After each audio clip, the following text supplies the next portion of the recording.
Hello friends, welcome to Telugu audio story. మీరు కనుక ఛానల్ని ఫస్ట్ టైం చూస్తున్నట్లయితే ఛానల్ సబ్స్క్రైబ్ చేయండి, లైక్ చేయండి. అలాగే ఈ కథపై మీ విలువైన అభిప్రాయాన్ని కమెంట్ రూపంలో తెలియచేయండి. ఇక కథలోకి వెళ్దామా? నా ప్రాణమా సీజన్ 2 పార్ట్ 27 చూసే ముందు పార్ట్ 26 చూడండి. లింక్ డిస్క్రిప్షన్లో ఇవ్వడం జరిగింది. థ్యాంక్ గాడ్ కమల్ నన్ను చూడలేదు. అయినా నా ఫోన్లో నెంబర్ ఎవరిదో కమల్కి ఎలా తెలుస్తుంది? నేనే అనవసరంగా భయపడుతున్నాను అంటూ మొబైల్ తీసి వాలెట్లో పెట్టుకుంటూ వీడిని ఈరోజు నాతో పాటు ఊరంతా చక్కర్లు కొట్టిస్తాను, నాతో పాటు టైం స్పెండ్ చేసేలా చూసుకుంటాను అని సైడ్ స్మెల్తో వెళ్ళి కార్ స్టార్ట్ చేసింది మోనా. సౌర్య వెంటనే మోనా గురించి ఎంక్వైరీ చేయడం స్టార్ట్ చేశాడు. తన డౌట్ మొత్తం మోనా పైనే ఉంది. కమల్ చెప్పిన దాని ప్రకారం ఖచ్చితంగా ఇదంతా మోనానే చేయించుంటుందని ప్రైవేట్గా ఎవ్వరికీ తెలియకుండా తన ఇన్ఫర్మేషన్ గ్యాదర్ చేశాడు సౌర్య. కమల్ మోనా ఇద్దరు వెళ్తున్న కారు వెనకాలే వేరే ఒక కారు ఫాలో అవుతూ ఉన్నా ఆ విషయం కమల్కి తెలియదు. ఇమ్మీడియట్గా ఆ మోనా డీటెయిల్స్ మొత్తం నా ముందు ఉండాలి. వీలైనంత ఎర్లీగా తన ఫోన్ని ట్యాప్ చేయండి. ప్రతి ఒక్క కాల్ ఎవరికి వెళ్తుంది, ఎవరితో ఎంతసేపు మాట్లాడుతుందని తెలుసుకోండి. కమాన్ ఫాస్ట్ అని ఆర్డర్ వేశాడు సౌర్య. ఈ మాటలన్నీ విన్న సమీర, సౌర్య ఎనీ ప్రాబ్లం, ఎవరి గురించి కనుక్కోమంటున్నావు అని డౌట్గా అడిగింది. ఏం లేదు సమీ, ఆఫీస్కి సంబంధించిన డీటెయిల్స్ కొన్ని ఫైల్స్ మిస్ అయ్యాయి, వాటి కోసం సర్చ్ చేయమని చెప్తున్నాను. నువ్వు ఇంకా పడుకోలేదా అని సమీర దగ్గరికి వచ్చాడు సౌర్య. నిద్ర రావడం లేదు, ఏదో అనీజీగా ఉంది అని సమీర నోట్లో నుండి మాట కంప్లీట్ అవ్వకముందే, ఏమైంది, హాస్పిటల్కి వెళ్దామా, డాక్టర్ని పిలవనా, అత్తని పైకి రమ్మని చెప్పనా అని కంగారుగా ప్రశ్నల మీద ప్రశ్నలు అడుగుతూ ఉంటే, అయ్యో ఏం వద్దు సౌర్య, నథింగ్ మచ్, నాకు కాస్త అనీజీగా ఉందని అన్నాను, అంతేకాని నాకేమీ అవ్వడం లేదు, చాలా బాగున్నాను, కావాలంటే చూడు అని తనని చూపిస్తూ చెప్పింది సమీర. నీకేమన్నా అయితే నేను అస్సలు తట్టుకోలేను సమీ, ఏ కొంచెం ప్రాబ్లంగా అనిపించినా వెంటనే నాతో చెప్పు అని సమీర చేతిని పట్టుకొని బెడ్ వైపు తీసుకువెళ్ళి కూర్చోపెడుతూ తన పంప్ మీద చేతులు వేసి స్మూత్గా నిమురుతూ ఉంటే లోపల బేబీ కదిలిన స్పర్శ సౌర్య చేతికి తగలడంతో తను ఒక్కసారిగా ఎక్సైటింగ్గా ఫీల్ అవుతూ, సమీ లోపల బేబీ మూవ్ అవుతోంది, నాకు ఇప్పుడే ఆ టచ్ తెలిసింది అని హ్యాపీగా చెప్పాడు. చూసావుగా, నేనే కాదు లోపల బేబీ కూడా చాలా చక్కగా మూవ్ అవుతుంది, సో నాకు ఎలాంటి ప్రాబ్లం లేదు అని చిరునవ్వుతో శౌర్య తల నిమురుతూ చెప్పింది సమీర. శౌర్య సమీర బంపైన టచ్ చేస్తూ, హనీ నువ్వు లోపల హ్యాపీగా ఆడుకో, అంతేకాని మమ్మీని ఇబ్బంది పెట్టకు, ఆకలిస్తే చెప్పు, మమ్మీకి నేను ఫుడ్ పెడతాను అని ముద్దుగా మాట్లాడుతున్న శౌర్యని చూసి, రేపు పాప పుట్టాక నా మీద నీకు ప్రేమ తగ్గిపోతుందేమో, ఇప్పుడే అంతలా నీ ప్రేమను చూపించేస్తున్నావు అని సమీర బుంగముద్దు పెట్టుకొని అడిగితే, నా ప్రాణం పోయేంత వరకు నీ మీద నాకు ప్రేమ చావదు, నీ తర్వాతనే నాకు ఎవరైనా, మన ఇద్దరి ప్రేమకు ప్రతిరూపంగా ఈ బేబీ వస్తుంది, మీ ఇద్దరూ నాకు రెండు కళ్ళలాగా, ఎప్పటికీ మిమ్మల్ని దూరం చేసుకోలేను అని అంటూ సమీరని కిస్ చేస్తూ హగ్ చేసుకొని చెప్పాడు శౌర్య.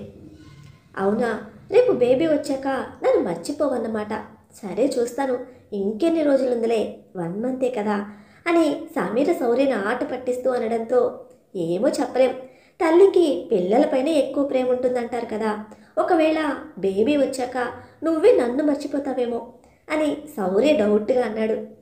నిన్ను మర్చిపోవడమా, నెవ్వర్ శౌర్య, నీ తర్వాత నాకెవరైనా, నా ఫస్ట్ బేబీవి నువ్వే కదా అంటూ శౌర్యని ప్రేమగా దగ్గరికి తీసుకొని అతన్ని కిస్ చేస్తూ చెప్పింది సమీర. శౌర్య నవ్వుతూ, ఈరోజు నైట్ నీకు ఒక సర్ప్రైజ్ అని అన్నాడు. సర్ప్రైజా, ఏంటది అని సమీర ఎక్సైటెడ్గా అడగడంతో, ఏ పిచ్చి, ఎవరైనా ముందే చెప్తారా అని అన్నాడు. ఇప్పుడు అదేంటో తెలుసుకునేంత వరకు నాకు ఇంకా నిద్ర కూడా పట్టదు అని అంది సమీర. జానుని ఇంటి దగ్గర డ్రాప్ చేసి, నాకు చిన్న పనుంది జాను, నువ్వు చదువుకుంటూ ఉండు, నేను త్వరగానే వచ్చేస్తాను అని చెప్పాడు రిషి. ఏంటది, నాకు చెప్పకూడని పనులు ఏముంటాయి అని జాను అనుమానంగా అడిగింది. అలాంటిది ఏం లేదులే, చిన్న అపాయింట్మెంట్ ఉంది, అది ఫినిష్ చేసుకొని వచ్చేస్తాను అని రిషి జానుకి చెప్పి అక్కడి నుండి నేరుగా హాస్పిటల్కి వెళ్ళాడు.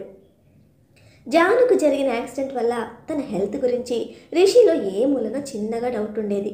ఫస్ట్ నైట్ అంటే తను చాలా ఎక్సైటింగ్గా ఫీల్ అవుతుంది. తనతో ఇంటిమేషన్ని బేర్ చేయగలిగే కండిషన్లో తన హెల్త్ ఉందా లేదంటే ఏదైనా ప్రాబ్లం ఉందా? నా వల్ల జాను అస్సలు సఫర్ అవ్వకూడదు అని రిషి మనసులో అనుకొని డాక్టర్ని మీట్ అవ్వడం కోసం వెళ్ళాడు. కమాన్ రిషి, హౌ ఆర్ యూ అని డాక్టర్ చిరునవ్వుతో ఇన్వైట్ చేయగానే రిషి నవ్వుతూ వెళ్ళి చైర్లో కూర్చున్నాడు. డాక్టర్, చిన్న ఇన్ఫర్మేషన్ కోసం మీ దగ్గరికి వచ్చాను అని రిషి చెప్పడంతో, చెప్పండి రిషి, ఏ ఇన్ఫర్మేషన్ అయినా సరే నాకు తెలిసినంత వరకు మీకు ఇవ్వడానికి ట్రై చేస్తాను అని చెప్పాడు doctor. Nothing much doctor, Janu health గురించి మాట్లాడదామని వచ్చాను అని రిషి కాస్త సిగ్గుతో తడబడుతూ తలదించుకున్నాడు. Rishi, are you okay? పర్వాలేదు, ఏదైనా సరే చెప్పండి అని అన్నాడు డాక్టర్. జానుతో నేను ఫిజికల్గా ఇంటిమేట్ అవ్వడం వల్ల తన హెల్త్కి ఎలాంటి ప్రాబ్లం ఉండదు కదా అని రిషి అడగడంతో డాక్టర్ చిన్నగా నవ్వుతూ, దానివల్ల ఎలాంటి ఇష్యూస్ రావు రిషి, కాకపోతే తను ఎక్కువగా స్ట్రెస్ ఫీల్ అవ్వకుండా చూసుకుంటే చాలు అని చెప్పాడు డాక్టర్. థ్యాంక్ యూ డాక్టర్ అని డాక్టర్కి బాయ్ చెప్పేసి బయటికి వచ్చిన రిషికి వెంటనే జానుతో మాట్లాడాలనిపించి తనకి కాల్ చేశాడు. రిషి నుండి కాల్ రావడంతో ఇంతకు ముందే కదా వెళ్ళాడు, ఇంతలోనే కాల్ చేస్తున్నాడు అని నవ్వుతూ కాల్ ఆన్సర్ చేయడంతోనే, hello Janu, I love you so much అని ఎక్సైటింగ్గా వినిపిస్తున్న రిషి మాట విని జాను కాస్త షాక్ అవుతూ, ఇంతకు ముందే కదా కిస్ చేస్తూ చెప్పావు, మళ్ళీ చెప్తున్నావు, are you mad? What happen Rishi? నీ మాటల్లో ఎక్సైట్మెంట్ తెలుస్తోంది, ఇంతకీ ఎక్కడికి వెళ్ళావు అంటూ నవ్వుతూ అడిగింది. రిషి కూడా ముసిముసిగా నవ్వుతూ, వచ్చాక చెప్తాలే అంటూ కాల్ కట్ చేశాడు. కార్ ఫాస్ట్గా వెళ్ళి షాపింగ్ మాల్ దగ్గర ఆగింది. ఖచ్చితంగా ఆద్యని ఇక్కడే చూసారా అని కమల్ డౌట్గా అడగడంతో, హా కమల్, మా ఫ్రెండ్ ఇక్కడే చూశాడంట అని లేని విషయాన్ని కల్పించి చెప్పింది మోనా. ఇద్దరు వెళ్ళి షాపింగ్ మాల్ చుట్టుపక్కల చూశారు. లోపల బయట అంతా వెతికారు, కానీ ఎక్కడా ఆద్య గురించిన ఇన్ఫర్మేషన్ దొరకలేదు. షాపింగ్ మాల్లో సీసీ కెమెరాలు ఉండడంతో కమల్ మాల్ మేనేజర్ని రిక్వెస్ట్ చేసి ఫుటేజ్ అంతా చెక్ చేసినా ఫుటేజ్లో ఎక్కడా కూడా ఆద్య మాల్లోకి వచ్చినట్టు కానీ వెళ్ళినట్టు కానీ ఎలాంటి డీటెయిల్స్ లేకపోవడంతో కమల్ చిరాగ్గా మోనా వైపు చూసి, అసలు నువ్వు చెప్తున్నదంతా నిజమేనా, లేకపోతే నన్ను పిచ్చోని చేసి తిప్పడానికి ట్రై చేస్తున్నావా అని కోపంగా అడిగాడు. కమల్ ఇలా ఫుటేజ్ చెక్ చేస్తాడని ఊహించని మోనా కంగారుగా, అయ్యో కమల్, నువ్వు ఏం మాట్లాడుతున్నావు, నేనేదో నీకు హెల్ప్ చేద్దామని ఇక్కడ వరకు వస్తే నువ్వు నన్ను ఇలా ఇన్సల్ట్ చేస్తున్నావు, షాపింగ్ మాల్ సరౌండింగ్స్లోనే చూశారంట, ఇది మాత్రం నేను ఖచ్చితంగా చెప్పగలను అని అంది. మోనా మాటల్లో అంత కాన్ఫిడెన్స్ చూసి మళ్ళీ డైలమాలో పడ్డాడు కమల్. ఏమైపోయావాద్య, నిన్ను ఎక్కడ వెతకాలి అని దిగులుగా మనసులో మొదలు పడుతున్న కమల్ ఫోన్ రింగ్ అవడంతో తీసి చూసిన కమల్కి ఆ ఫోన్ శౌర్య నుండి వచ్చిందని అర్థం అవడంతోనే వెంటనే నేను ఇప్పుడే వస్తాను అని చెప్పి మోనా నుండి దూరంగా వెళ్ళిన కమల్, హలో శౌర్య, ఎనీ ఇన్ఫర్మేషన్ అని చాలా కంగారుగా అడిగాడు. నువ్వు ఆ మోనాతో కాస్త జాగ్రత్తగా ఉండు కమల్, తనతో బాగున్నట్టే యాక్ట్ చేసి మనకి ఏదైనా ఇన్ఫర్మేషన్ దొరుకుతుందేమో చూడు, 100% నా డౌట్ తన మీదే ఉంది అని శౌర్య కాన్ఫిడెంట్గా చెప్పడంతో కాల్ మాట్లాడుతున్న కమల్ ఒక్కసారిగా మోనా వైపు చూశాడు. మోనా అప్పటికే ఒక డెవిల్ స్మైల్తో కమల్ని అబ్జర్వ్ చేస్తూ ఉండడంతో కమల్ తన వైపే చూస్తున్నాడని అర్థమై వెంటనే తన ఫేస్లో ఎక్స్ప్రెషన్ని మార్చేస్తూ దిగులుగా పెట్టింది తన ఫేస్. యాయా శౌర్య, నువ్వు చెప్తూ ఉంటే నాకు కూడా డౌట్ వస్తుంది, ఖచ్చితంగా తనే ఏదో చేసి ఉంటుంది, but how to find it out అని కమల్ మళ్ళీ బాధగా అన్నాడు. తనతో పాటే ఉండు, తనకి ఎవరి నుంచి కాల్స్ వస్తున్నాయో అబ్జర్వ్ చేస్తూ ఉండు, ఖచ్చితంగా ఏదో ఒక క్లూ దొరుకుతుంది మనకి అని శౌర్య చెప్పడంతో అలానే అని చెప్పి కాల్ కట్ చేసి మోనా దగ్గరికి వచ్చాడు కమల్. మోనా వైపు సూటిగా చూస్తూ నిలబడ్డాడు, మోనా ఫేస్లో ఎక్స్ప్రెషన్ గమనించడం కోసం. కమల్ ఉన్నట్టుండి అలా చూస్తూ ఉంటే మోనా డౌట్గా ఫేస్ పెట్టి, కమల్, వాట్ హ్యాపెన్ కమల్ అని అడగడంతో నథింగ్ అంటూ కమల్ చూపు తిప్పేసుకున్నాడు. కొంప తీసి నా మీద ఏమైనా డౌట్ వచ్చిందా ఏంటి అని మనసులోనే టెన్షన్ పడిపోయింది మోనా. నువ్వేమీ కనిపెట్టిన అవసరం లేదు, తనతో టైం స్పెండ్ చేయి, తనకి ఏ టైంలో ఏ కాల్స్ వస్తున్నాయో, తను ఎవరినైనా మీట్ అవుతుందా లేదా అనేది కంప్లీట్ డీటెయిల్స్ నువ్వు పక్క నుండి కనుక్కో, పిన్ టు పిన్ నాకు అప్డేట్ చేయి అని శౌర్య చెప్పడంతో కమల్ ఓకే అంటూ కాల్ కట్ చేశాడు. కమల్ నేరుగా మోనా దగ్గరికి వచ్చి, మోనా, మనం ఈ సరౌండింగ్స్లో వెతికినా కూడా తను ఎక్కడా లేదు అంటే ఖచ్చితంగా ఇక్కడికి వచ్చి ఉండదు, సో మీకు వచ్చిన ఇన్ఫర్మేషన్ రాంగ్ అని అనగానే, నో కమల్, ఇక్కడే ఎగ్జాక్ట్గా ఆద్యం చూశారంట అని మళ్ళీ నొక్కి చెప్పింది మోనా. ఇంతలో మోనా ఫోన్ మళ్ళీ రింగ్ అవ్వడం స్టార్ట్ అవ్వడంతో మోనా వెంటనే కాల్ కట్ చేసింది. కానీ రౌడీ షీటర్ అవతల వైపు నుండి మళ్ళీ కాల్ చేస్తూనే ఉన్నాడు. కమల్కి డౌట్ వచ్చి, ఎవరో మళ్ళీ కాల్ చేస్తున్నట్టున్నారే, ఇంపార్టెంట్ కాల్ ఏమో, ఆన్సర్ చేయొచ్చు కదా, ఎందుకు అలా కట్ చేస్తున్నావు, ఎనీ ప్రాబ్లం అని అన్నాడు. మోనా కమల్ని చూస్తూ, నో ప్రాబ్లం కమల్ అని, నార్మల్ కాలే, ఏమంత ఇంపార్టెంట్ కాదు, తర్వాత మాట్లాడతానులే అని మోన చాలా లైట్గా కూల్గా అయితే ఆన్సర్ చేసింది. కానీ చాలాసేపటి నుండి రౌడీ షీటర్ దగ్గర నుంచి కాల్ రావడంతో కాల్ ఎలా మాట్లాడాలో మోనాకి అర్థం కాలేదు. ఇన్నిసార్లు చేస్తున్నాడు అంటే ఏదైనా ఇంపార్టెంట్ మ్యాటర్ ఏమో.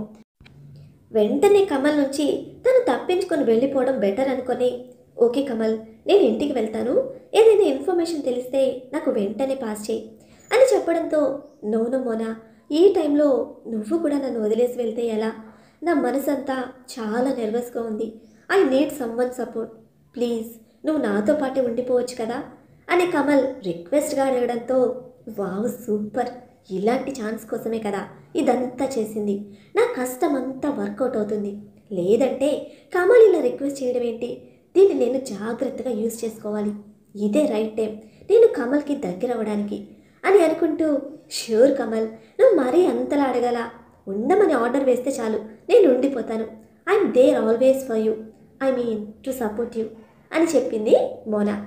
ఇంతలో రౌడీ షీటర్ నుండి మళ్ళీ కాల్ రావడంతో, ఎక్స్క్యూజ్ మీ కమల్, 1 minute ఇప్పుడే వస్తాను అని చెప్పి ఫోన్ పట్టుకొని పక్కకు వెళ్ళింది. తనని అబ్జర్వ్ చేస్తూ నిలబడ్డాడు కమల్. మోనా కాల్ లిఫ్ట్ చేసి కోపంగా, రే ఇడియట్, ఫోన్ లిఫ్ట్ చేయకపోతే ఆ మాత్రం అర్థం కదా, పక్కన ఎవరో ఉన్నారని, ఎందుకు అన్నిసార్లు కాల్ చేసి తగలడుతున్నావు అని రౌడీ షీటర్ని తిడుతూ మాట్లాడింది. అదే మేడం, నైట్కి ప్లేస్ మార్చేయమన్నారు కదా, ఎక్కడికి షిఫ్ట్ చేయాలనే విషయం చెప్పలేదు, దానికోసమే కాల్ చేస్తున్నాను అని రౌడీ షీటర్ చెప్పడంతో, అక్కడ మీ మనుషులు ఎంతమంది ఉన్నారు అని అడిగింది మోనా. ఒక 5-6 మెంబర్స్ వరకు ఉన్నారు అని రౌడీ షీటర్ చెప్పడంతో, ఈ నైట్ అక్కడే ఉంచేయండి, రేపు మార్నింగ్ ఎక్కడికి షిఫ్ట్ చేయాలి, ఎలా షిఫ్ట్ చేయాలో నేనే కాల్ చేసి అన్నీ డీటెయిల్గా చెప్తాను. లుక్, ఇదే లాస్ట్ కాల్, మళ్ళీ నేను చేసే వరకు నీ నుంచి నాకు కాల్ రాకూడదు అని చిరాగ్గా కోపంగా ఫోన్ కట్ చేసింది మోనా. వెంటనే ఫేస్లో ఎక్స్ప్రెషన్ చేంజ్ చేస్తూ చిరునవ్వుతో కమల్ దగ్గరికి వచ్చి, కమల్ వెళ్దామా అని అడిగింది. ఫోన్లో ఎవరు అని కమల్ డౌట్గా అడగడంతో, ఇంటి నుంచి కాల్ వచ్చింది, పెద్ద ఇంపార్టెంట్ కాదులే అంటున్న మోనాని చూసి తన డౌట్ క్లియర్ అయిపోయింది కమల్కి. తన ఫోన్లో మాట్లాడుతున్నంతసేపు ఎవరికో వార్నింగ్ ఇస్తున్నట్టు తిడుతున్నట్టుగా కనిపించింది తనకి. అంటే డెఫినెట్గా ఈ పని మోనాని చేసి ఉంటుంది అని మైండ్లో ఫిక్స్ అయిన కమల్, వెళ్దాం పదా అని వెళ్ళి సీరియస్గా కారులో కూర్చున్నాడు. కాసేపట్లోనే కార్ కమల్ ఉంటున్న హోటల్కి చేరుకుంది.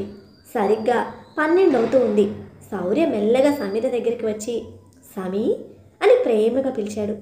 శౌర్య పిలుపుకి సమీర మత్తుగా మూలుగుతూ, ఈ టైంలో ఎందుకు లేపుతున్నావు శౌర్య, నేను కాసేపు పడుకుంటాను అని శౌర్య చేతిని పట్టుకొని తన తల కింద పెట్టుకుంటూ చెప్పడంతో, ఒక్కసారి లేస్తావా, నీకు విషయం చెప్పాలి అన్న శౌర్య మాటలు విని, ఈ టైంలో ఏం చెప్తావు, రేపు మార్నింగ్ మాట్లాడుకుందాంలే అని అంది.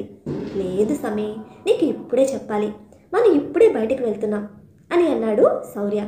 వాట్, ఈ టైంలో బయటికా అని ఒక్కసారిగా కళ్ళు తెరిచి పెద్దవి చేసి చూస్తూ అడిగిన సమీరని చూసి, అవును అన్నట్టుగా చిరునవ్వుతో తలూపాడు శౌర్య. ఈ టైంలోనా, ఆర్ యూ ష్యూర్ అని సమీర మళ్ళీ అడగడంతో, యూ డోంట్ వరీ, నేను జాగ్రత్తగా తీసుకొస్తాను అని చెప్పి మెల్లగా సమీరను తన చేతిలోకి తీసుకున్నాడు. సమీర ఏదో అడగబోయేలోపు స్టెప్స్ దిగి కార్ దగ్గరికి తీసుకువెళ్ళాడు. సమీరకి ఏమీ అర్థం కావటం లేదు. ఇంత రాత్రి టైంలో ఎక్కడికి శౌర్య, అంత అర్జెంట్ వర్క్ ఏంటి అని ఏదో అనబోతూ ఉంటే, ప్లీజ్ ఒక్క 10 నిమిషాలు కామ్గా ఉండు సమీ, ఎలాంటి క్వశ్చన్స్ అడగద్దు, అసలు నోరు కూడా తెరవద్దు, నేను తీసుకెళ్ళిన దగ్గరికి నూరా, ఏం జరుగుతుందో చూడు అని శౌర్య స్వీట్ వార్నింగ్ ఇవ్వడంతో, ఓకే నేనేమీ మాట్లాడనులే అని చేతులు కట్టుకొని ఇండెక్స్ ఫింగర్ని నోటి మీద వేసుకొని చిన్న పిల్లలా చెప్పింది సమీర. సమీర బిహేవియర్ చూసి శౌర్య నవ్వుతూ కార్ని చాలా స్లోగా డ్రైవ్ చేస్తూ ఉన్నాడు. మరీ ఇంత స్లోగా వెళ్తే ఎప్పటికీ రీచ్ అవుతాం శౌర్య, కాస్త ఫాస్ట్గా వెళ్ళొచ్చు కదా, నాకు నిద్ర వస్తోంది అని అనడంతో, నోనో ఫాస్ట్గా వెళ్ళను, మళ్ళీ నీకు ప్రాబ్లం అవుతుంది, నీ సేఫ్టీనే నా ఫస్ట్ ప్రయారిటీ, సో నువ్వు కాసేపు సైలెంట్గా కూర్చో అని వీధి చివరిలో ఉన్న ఐస్ క్రీమ్ బండి దగ్గరికి తీసుకెళ్లాడు. అప్పటికే శౌర్య ఒక ఐస్ క్రీమ్ అబ్బాయిని మాట్లాడి అక్కడ అరేంజ్ చేశాడు. సమీరా, క్లోజ్ యువర్ ఐస్ అన్నాడు శౌర్య. ఎందుకు అని అడిగింది సమీర. శౌర్య ఒక సీరియస్ లుక్ ఇవ్వడంతో, ఓకే ఓకే, నేను ఈ టైంలో ఏం మాట్లాడకూడదు కదా అని వెంటనే తన ఐస్ క్లోజ్ చేసేసింది. సమీర చేతిని పట్టుకొని మెల్లగా కారులో నుంచి దించి ఐస్ క్రీమ్ అతనికి సైగ చేశాడు శౌర్య. సమీరకు ఇష్టమైన ఫ్లేవర్స్ని తీసుకొచ్చి శౌర్య చేతిలో పెట్టి ఐస్ క్రీమ్ బండి అతను అక్కడి నుండి వెళ్ళిపోయాడు. 2 చేతుల్లో ఐస్ క్రీమ్ని పట్టుకొని ఓపెన్ యువర్ ఐస్ అని శౌర్య నవ్వుతూ చెప్పడంతో మెల్లిగా తన కళ్ళు తెరిచి చూసింది సమీర. ఎదురుగున్న ఐస్ క్రీమ్ చూస్తూ, వావ్ సూపర్ శౌర్య, అయినా నేను ఐస్ క్రీమ్ అనగానే నువ్వు అంత చల్లటివి తినకూడదు అంటావేమో అని అనుకున్నాను, కానీ ఇలా సర్ప్రైజ్ ఇస్తావని అస్సలు అనుకోలేదు అని సమీర హ్యాపీగా చెప్తూ ఉంటే, ఈ ఒక్కసారికే మళ్ళీ తినొద్దు ఓకే, బేబీకి నీకు అస్సలు మంచిది కాదు, నీ కోరిక తీర్చాలని ఈ ఒక్కసారికి ఓకే అన్నాను అని సమీర చీక్స్ పట్టుకొని లాగుతూ సమీరని కార్లో కూర్చోపెట్టి తనే ఒక్కో స్పూన్ ఐస్ క్రీమ్ తినిపిస్తూ కబుర్లు చెప్పాడు. ఐఎమ్ వెరీ లక్కీ శౌర్య, నిజంగా నువ్వు నన్ను ఒక అమ్మ కంటే బాగా చూసుకుంటున్నావు. ఈ టైంలో నువ్వు నాతో ఉండడం, నా కోసం ఎంత టైం స్పెండ్ చేస్తూ ఉండడం, ఇంతలా ఆలోచించడం, రియల్లీ ఐఎమ్ సో హ్యాపీ. సంతోషంతో నా మనసు నిండిపోతోంది. This is the only thing I ever wish for in my life అని కళ్ళలో నీళ్లు వస్తూ ఉంటే చెప్పింది Sameera. You are my life and you are my soul Sami, anything for you and everything for you. నీ కోసం ఏమైనా చేస్తాను, ఎంత దూరమైనా వెళ్తాను, నువ్వు లేకపోతే నేను లేను. నిన్ను మన బేబీని కేర్ చేయడం కోసమే ఈ శౌర్య లైఫ్ ఉన్నది అని అన్నాడు. సమీర పెద్ద పెద్ద స్కూప్స్ తింటూ ఉంటే ఆమె లిప్స్కి అంటిన ఐస్ క్రీమ్ చూస్తూ నవ్వుకొని, ఎంత క్యూట్గా ఉన్నావే, మరీ చిన్న పిల్లలా తింటున్నావు, నేను ఇలా చూస్తూ ఉంటే నా మనసు కంట్రోల్ తప్పుతోంది అది అంటూ సమీర పెదాలు కంటుకున్న ఐస్ క్రీమ్ని తన నాలుకతో క్లీన్ చేశాడు. శౌర్యకి ఐస్ క్రీమ్ ఫ్లేవర్ కంటే తన లిప్స్ ఫ్లేవర్ మధురంగా ఉండడంతో తన ముద్దుని కంటిన్యూ చేస్తూ, నువ్వు కాదు లక్కీ, నేనే లక్కీ, ఇంత అందమైన భార్య నా పక్క నుండి నన్ను చంటి పిల్లడి కంటే ఎక్కువగా చూసుకుంటూ ఉంది అని హస్కీ వాయిస్లో చెప్పిన శౌర్య మాటలు విని సమీర కళ్ళు సిగ్గుతో కిందకి వాల్చేసింది. శౌర్య డీప్ కిస్లో ఊపిరాడినట్టుగా అనిపించిన సమీర తన ముద్దు నుంచి దూరం జరగాలనుకుంది. కానీ శౌర్య మాత్రం ఒక్క నిమిషం వదిలినా ఆ పెదవులలోని అమృతాన్ని ఎక్కడ మిస్ అవుతానో అన్నట్టుగా తన లిప్స్ని లాలీపాప్స్లో లిక్ చేస్తూ లైట్గా బైట్ చేస్తూ ఇంకా ముద్దులోని గాఢతను పెంచాడు. అప్పటి వరకు దూరం జరగాలనుకున్న సమీర కూడా శౌర్య ప్రేమకు మెల్ట్ అవుతూ శౌర్య పెడుతున్న ముద్దుకు తాను కూడా రిటర్న్ కిస్ చేస్తూ శౌర్య జుట్టులోకి తన వేళ్లని పోనిస్తూ చేత్తో శౌర్య తల నిమురుతూ ఆ ముద్దుకు అనుగుణంగా మారిపోయింది. మరి మోన నుంచి ఆద్యను కాపాడేదెవరు? ఆద్య పరిస్థితి గురించి సమీర తెలుసుకుంటుందా? సమీర సీమంతం సాఫీగా జరుగుతుందా? తెలుసుకోవాలంటే నెక్స్ట్ ఎపిసోడ్ని ఫాలో చేయండి. అలానే ఈ ఎపిసోడ్ని లైక్ చేయడం మాత్రం మర్చిపోకండి. Bye friends.